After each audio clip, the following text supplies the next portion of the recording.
Welkom by Reispret.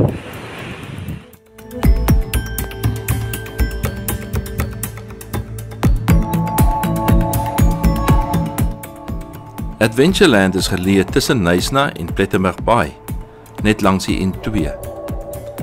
Dit is 'n bietjie groter as Wiesenhof, wat ons al in 'n vorige video behandel het. Wiesenhof is net daar buitekant Stellenbosch.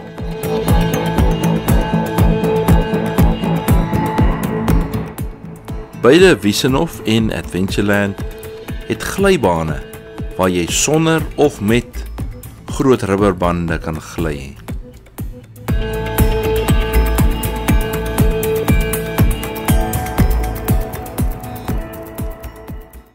Onthou as jy na enige pretpark toe kom. Hierdie is Adventureland, maar as jy na enige pretpark toe kom, kom vroeg, kry vir jou 'n lekker sitplek, 'n tafel of 'n ding voordat hulle vol is.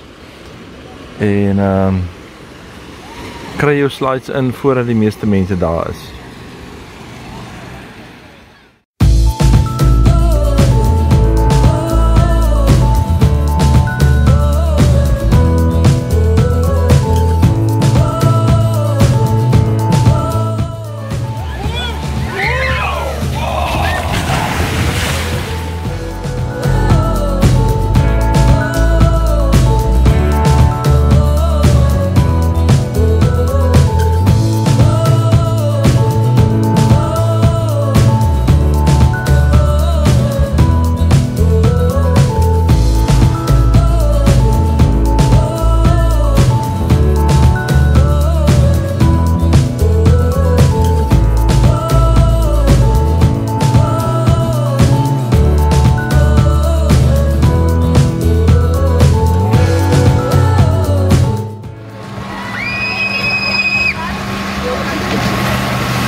Adventureland is gesluit van Mei maand tot die middel van September, want dan is dit hulle winter.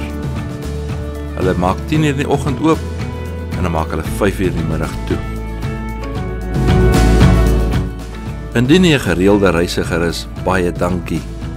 Indien dit die eerste Reispret video is, baie welkom by ons kanaal.